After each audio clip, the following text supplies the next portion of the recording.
You know, solar panels, they don't actually talk too much, but I wanted to tell you that there's this one solar panel that actually had something to say, looks over the wind turbine and asks, so what do you think about this renewable energy? And the wind turbine says, I'm a big fan. Right? So if this is being recorded, I've said that joke a few times before, so you've probably heard it on the Fort Top. But this is a fully sustainable joke because it's 100% recycled material. All right. Now, sustainability in wine that we've got are today's. Let's see, how does this work here? Which way is it going? Oh, there it is. Why now? Sustainability in our trade. We know it's the right thing to do, right? We eventually will consider it. We care for the environment. But today, you know, we're just too busy, not a priority right now, or I have internal questions like, where would I start? Can I afford it? Someday I'll take a look, right? And in that spirit, I want to consider it a priority today. And not tomorrow, but now. So why now? Sustainability, wine, and spirits and beverages. So what's the big deal? What's the so what beneath sustainability?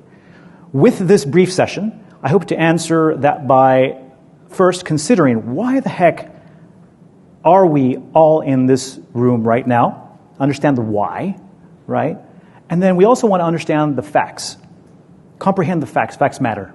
So I'll go over touch on sustainability facts briefly. And then finally, I want to recognize the real opportunity from an actual business sense, a business case of sustainability in the wine and spirit sector. So let's talk about the why first. What is actually at stake? Raise your hand if you have gotten overwhelmed in news about, like, we've only got this, the world's going to end, we got 5 years, 10 years, and my gosh, what are we going to do? And all this, like, wild, angry climate headlines. Raise your hand if you've heard that and wonder, like, what does it mean the world is going to end in 10 years, right? We've all heard that. So I'm a natural-born skeptic, and so for me, I wanted to dig in a little bit, and I want to be very honest with you about what I think in terms of digging into that to the news. We live in a really busy street in front of our house. My 3-year-old kid, and right when you step out, the driveway goes pretty steep, and in front, cars are just racing. Little 3-year-old doesn't really understand that when he plays with the ball in the garage, right? If that ball gets to the edge, it's going to roll downhill. And what's going to best case is the ball is going to dodge a few cars. It might get smushed. Worst case, he's going to run after it and get injured or even, God forbid, right? So I tell him, don't go near the edge. Don't go right here. And he looks at me and he's like, why? Well, because there's cars going over there. And he's like, he doesn't get it, right? I'm very far away from the cars. The ball is right here, right? But obviously, tipping points, right? Tipping points matter. Once the ball starts rolling, it's going to go downhill, and he's going to chase after it, or he might not chase after it at all, right? But it's going to be gone. So this is the most important graph that I've ever looked at, and it's made the rounds. The Stockholm Resiliency Institute in Sweden showed this to us, and this is what it's about. Briefly speaking, that white spot right there, going up and down like this, that was a swing of about 18 degrees Fahrenheit, sometimes in decades, wild rides for thousands and thousands of years. And only in that last little bit where it's red, for some reason, the feedback loops in the world made the temperature stable. It's about 10,000 years of stability where the degrees went up or down by about 1 or 2 or 3 degrees, 1 or 2 Celsius, really. And from that point, civilization sprung up.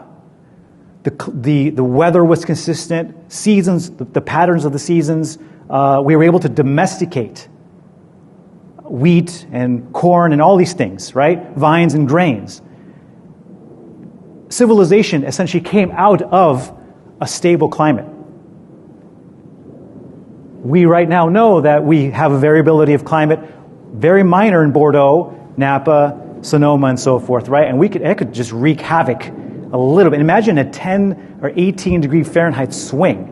So the world as we know it, within 10 years, if we don't do anything about it, is going to turn into that wild and chaotic challenge to our civilization.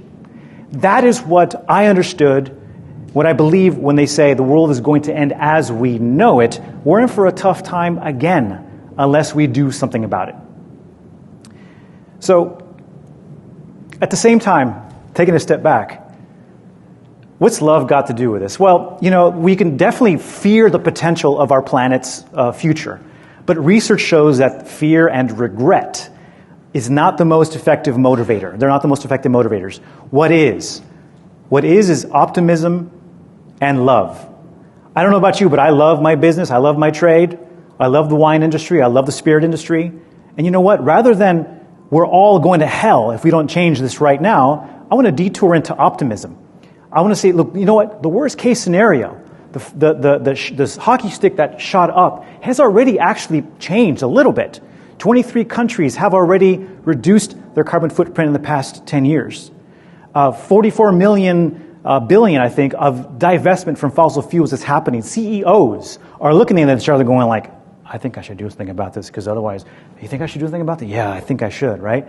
And even though there's a lot of work to be done, the worst case scenario seems to be the worst case scenarios. The 4 degrees Celsius by the end of 2100 seems to have been averted for now. Isn't that kind of cool? It's a little optimistic, right? We still have a lot of work to do, but the worst case scenario isn't necessarily the path that we're on. So, and also, everybody's talking about it right now, right? The other the other optimistic view is that it is not unusual for us to consider the gentleman before me talking about what's your selling benefit, right? Organic or sustainable or whatever, right? The sustainability is creeping into the conversation already. We are all thinking about it. So what's love got to do with it? Everything. Now, not only am I a climate optimist, and I want you to be a climate optimist too, but there is a business case for embracing sustainability.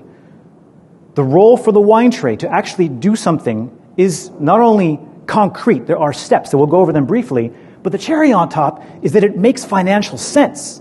These are exciting times for you to decide to embrace that philosophy in your business.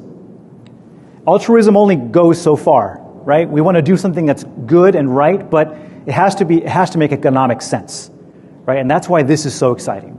So let's talk about the facts. What is sustainability? It often boils down to the 3 Ps. Anybody knows what the Ps are, the 3 Ps?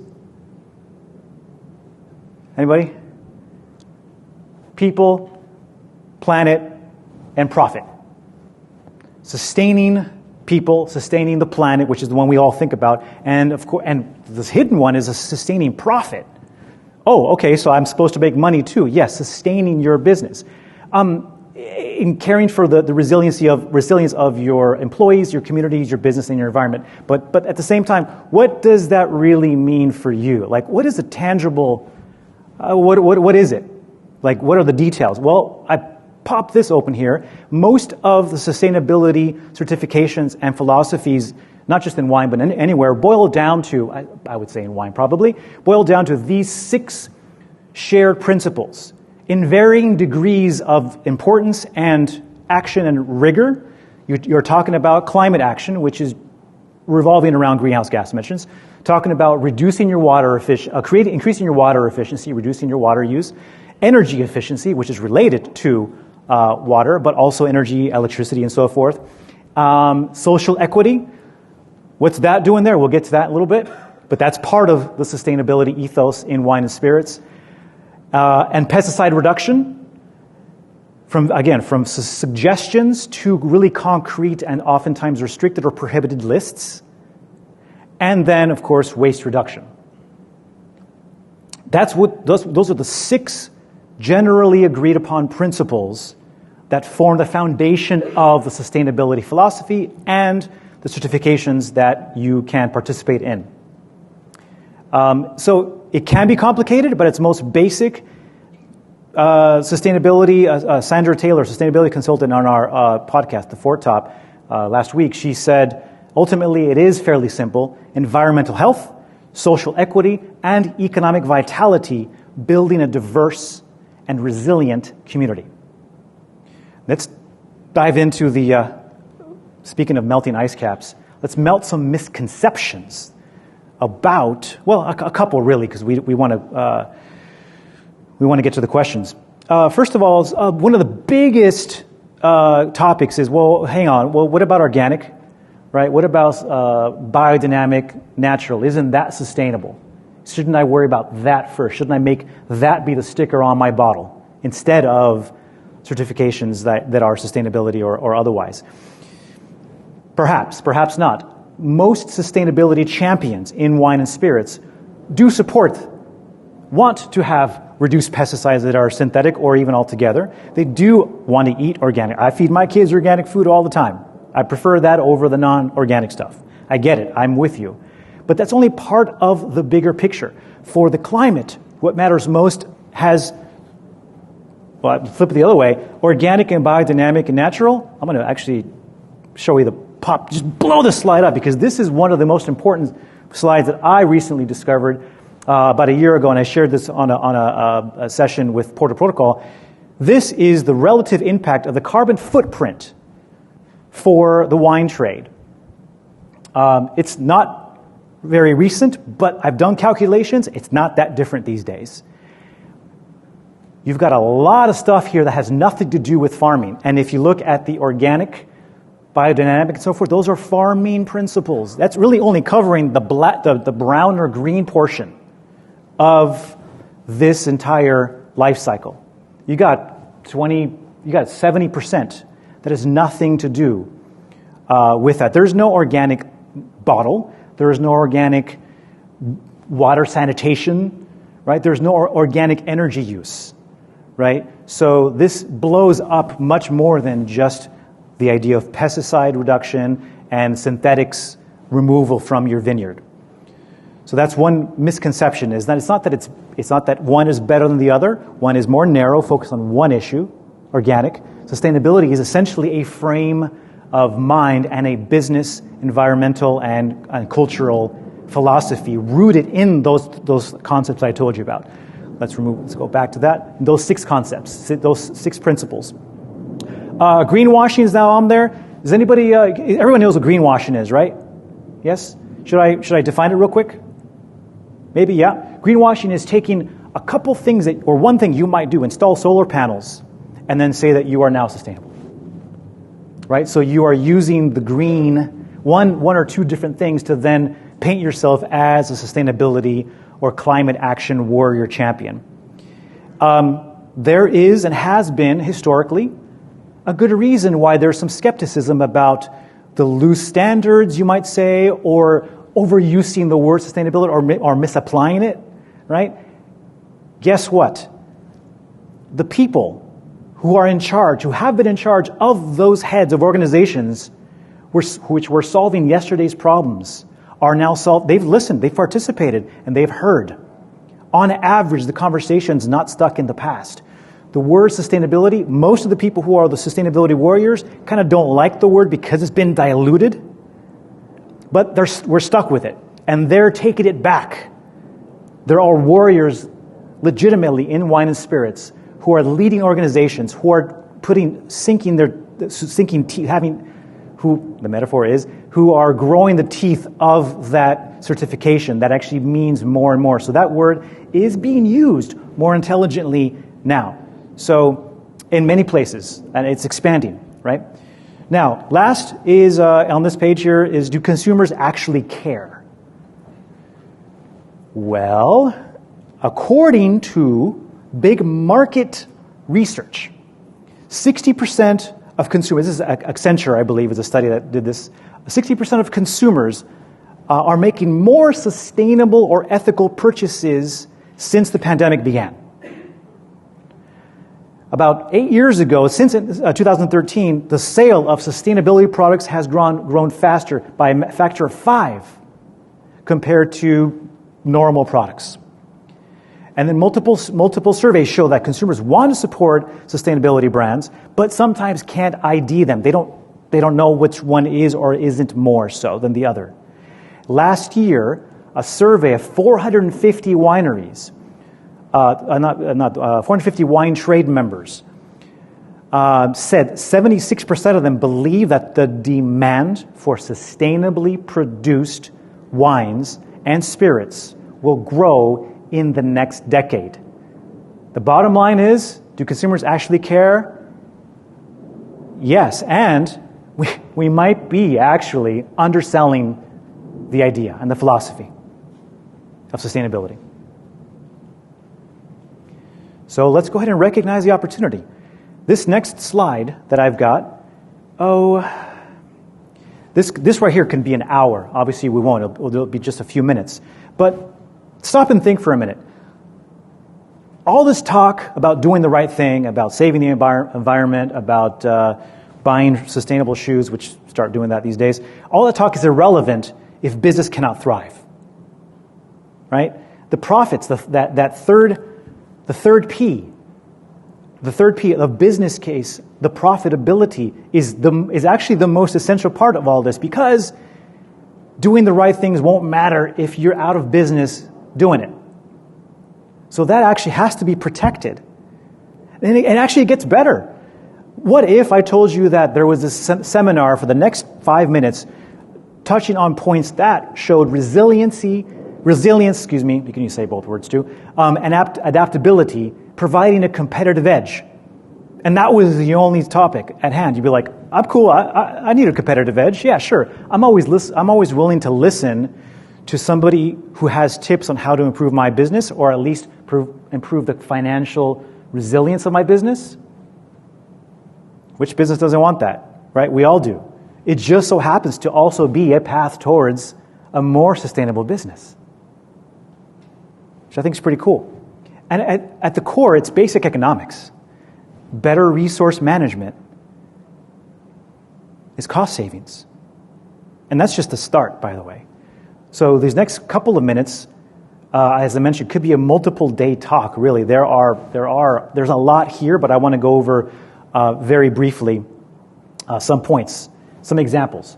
If you own land or if you grow grapes, viticulturally speaking, you know those the carbon farming, regenerative farming, the feel good, like I want to be I want to have healthy biota in my soil, and I want to have all that stuff, right? It's actually saves you money if you're a farmer. How so? Well, if you increase the soil health, you increase the life in your soil, you increase the carbon. A richer soil retains water more efficiently. That reduces your water costs, which are actually also energy costs, which are also just flat out costs. It decreases your fertilizer use because your soils are healthy. You don't need to fertilize as much, or fertigate, whichever term you want to use. And it increases your resilience on heat days. And we know that California, Oregon, Washington, we're getting, did you see the news in Portland and Seattle a few months ago? Crossing 100 degrees. How do you think the vines fared? So, yeah, that's a fascinating way to actually save you money. By carbon farming, or the fancier term, not fancier, pardon me, the more effective term these days is regenerative farming. I'm skipping a little bit because I want to make sure we have time for questions. If you have a winery, my gosh, energy management is huge. As an example, if you take a 150,000 case production winery, on average, your your electricity costs are about 71 cents per gallon on average. Some people are higher, some people are low. 71 cents per gallon. There's costs embedded in your wine and in your spirits, of course. If you just take a look at one area of opportunity, refrigeration, which is oftentimes the biggest sink of your energy use. It's some things as simple as glycol tank insulation, installing a variable frequency drive in your glycol pumps. They often return their ROI and have an ROI of 6 to 18 months. Regular machine maintenance, checking your scaling for on the evaporative condensers, that increases the efficiency of your equipment and the lifespan of your equipment, right? Investing in audits, energy audits, sometimes uncovers that at night your stuff is working harder than it needs to. And equipment cycling on and off unnecessarily. Sometimes hot water temperature, what you need to sanitize is about 160, 180, right? You don't need that for every moment, so you can draw down your water temperature by down 120, 140. That saves you thousands on natural gas. If you were to take, most audits have discovered that they can take about 15 to 20% off of your energy, not just like that, but with simple steps that are actionable steps. Saves you about 20% of energy savings. That's about $30 to $40, maybe $50,000 of your energy bill for a winery of 150,000 case production. I think it's pretty cool. And you're not doing it because you feel good about saving energy. You're doing it because you want to save money. And then renewable. I was suggesting people say, well, let me just slap on solar panels and I'll be done with it. Well, you don't want to solarize. The term is solarizing your inefficiencies. My friend Anna, director of Napa Green, says that you want to make sure that you first become more efficient. Because then what? You're able to then not invest as heavily into the solar or other renewable resource or the renewable panels or sources as you would if you are at a higher level of energy. So you first become efficient, find out what your actual energy needs are, and then invest in the renewable resource. And packaging. Something as simple as taking your foils off of your wines. I did that for my small little winery. Little dollops, they actually call them medallions on top of the wax little medallions. It's kind of a cool name. It makes it sound kind of fancy. You do that instead of investing the 50 or 70 or whatever cents it is to get the capsules from Spain, right? And you're seeing a growing number of wineries and spirits not having capsules. Something as simple as that can save you money, but it also reduces your waste. Packaging. Last bit here is dry goods. Packaging. Crimson Wine Group dropped their glass weight by 16%, and it reduced the number of trucks that they had to use for their inventory, and about 30% less space in a warehouse. That also saves you money if you go lighter glass as well. And there's plenty of studies that show that you don't have to. Consumers don't necessarily care about the heavier glass. I want to make lighter glass sexy again. I want to have a shirt that says that. I've convinced, hopefully she'll take it. Jancis Robinson says, if you have that shirt, Martin, perhaps I'll finally wear a t-shirt with a logo on it. I'm like, okay, great, let's do that. We got a lighter glass is sexy, is coming. And that's massive. Remember that little, the pie chart. Packaging is huge carbon footprint for a winery. You got marketing, PR, you got premium pricing if you actually are certified on some cases. And you have expectations. LCBO, if you want to get in the LCBO, 420 grams maximum for a glass bottle under $15. You can't go higher. So you have these markets that are shifting their expectation about something as simple as glass. It is your pathways towards buyers who are looking for sustainable products are waiting for you to differentiate your product. Consumers are waiting for you to make your brand more identifiable. So brand loyalty is built into all this stuff. Frankly, the affordability question's upside down. Adding value, saving long-term costs, brand loyalty, all these things I've talked about. Sustainability in business, you can't afford not to include it. It's a different question as opposed to saying, can I afford it? You can't afford not to. I'll cover this briefly, the hidden bottom line. Something is the third part. We talked about planet a little bit, talked about profits. Third part is people, right? There's a hidden bottom line here. It's like, what is this doing here? Social equity and diversity. What has this got to do with this talk? The act of caring for people, staff, workforce, and community. Something is seemingly unconnected to profits, which is diversity and inclusion, are not just about doing the right thing. This actually gives you a competitive advantage that you might not have heard about. McKinsey Group, that huge management consulting firm, public study laid out. They have a public study. You can read it online. They have a link. They studied a link between cultivating diversity of gender, mixed ethnicity, cultural composition in executive roles and financial performance of a company. That diversity offered a tangible competitive edge and higher profits for the business. If nothing else, think about that for a second. A diverse set of opinions and cultures allows your company to be more nimble. I noticed the word cultivate when I read that thing, and I said, why is that true? And I took a cue from nature here. The most resilient systems in nature are those interconnected with diverse biosphere, bursting forests, multiple species, right? This web of life that's a positive feedback loop. Those are the most resilient systems, not the monocultures.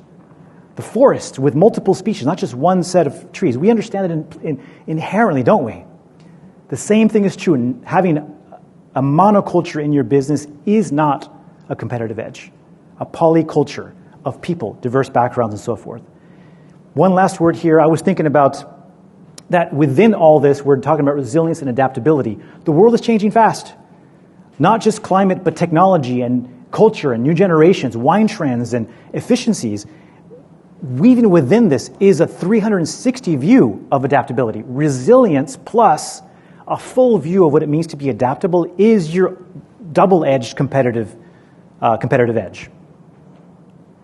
So, from environment to economic, social equity, taking a positive action on sustainability, be it large or small, comes with big, practical paybacks. I referenced my colleague Anna Britton from Napa Green, and her clients, some clients have said, or some wineries rather, have said, I don't see an increased benefit of taking care of people and community employees, all this stuff.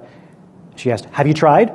And those that do, it's always made their business more successful, every single time. So, I want to do something. Now what? I was in a talk, sitting at a seminar in Chardonnay. I make a really freaking good Chardonnay. It's the best thing I make out of everything else I make. And I still want to make it better. And they were going over oxygen rates and transfer, so forth, like that a couple years ago. And there was some fascinating stuff that I was inspired. I was like, I'm ready to go and back to my winery and do something about it. And I also knew that beneath that, I was probably not going to get to it because I'm busy, right? Because I'm like, oh my gosh, I don't know, I'll get to it eventually. They did a brilliant thing on that seminar. They put their email up and said, here, shoot me an email, I'll send you the presentation. Shoot me an email, I'll ask you a question. I'll answer your question. So, don't forget this session if you feel like you want to do something about it, and shoot a quick email. If you want to do something about it, if I cannot help you, I'll find someone who can. office@reyes.wine. Put it on your phone right now and say, hey, you know what?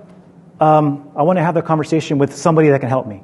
Do that right now, and then the onus is off of you to remember when the session's over, to go out and be like, oh, you know, I was a good talk, but I just never got to it. I did that with the Chardonnay guys. I'm making better Chardonnay because I shot the guy a note. So, I'm going to skip through here. Here are some certifications that if you're in Napa, go for there. If your SIP is not regional, CSWA, I can send this all in an email to you. Remember the 3 whys. Why are we going to be doing this? Because, remember what's at stake. Remember the slippery slope and our civilization. Remember to be a climate optimist, to protect what you love, and remember that sustainable solutions can make you frickin' money. Thank you.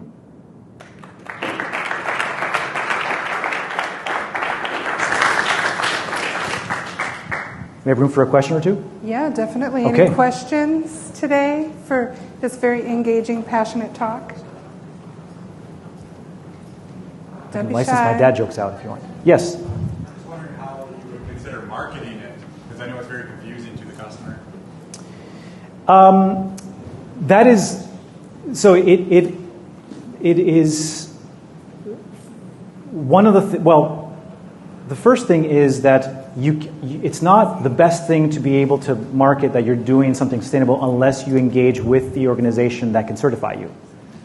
Most of the time we're going to come across yeah, but are you certified? And there's a whole another talk we could talk about the pros and cons of certification, but it makes it easier if you're able to do that. And you use a logo on the back of that, and you are able to use the word sustainability these days more intelligently. And by the way, shoot me an email, because then I'll be able to answer more of that question. Seriously, Reyes at office at reyes.wine, because it's a big question. It's a good question too. Over here. Somebody had a question? Oh, yeah, I have a question. Yeah. You presented a lot of interesting potential solutions. If you were going to, it's a pretty daunting task. If you were going to recommend one kind of highest ROI first step for folks who are getting their foot into this, what would you pick? Highest ROI as far as payback for money, energy audit. Be the first thing I would do. An energy audit, that and that pays, most of the time it's refrigeration, and that pays for itself almost right away. You start with that, and then you start thinking about, gosh, that worked, that was cool. I'm going to do a water audit next. You save water too, and water is energy, is money. Those would be the first two things I would do. Great question. And also email me for more tips. office@reyes.wine. That's my assistant, Sarah. Anything else? More joke? No? One more joke. My son, he's 3 years old. He's already asking me about to help him to define something as complex as solar eclipse. It's like, Papa, what's a solar eclipse? Can you define a solar eclipse? And I said, no, son.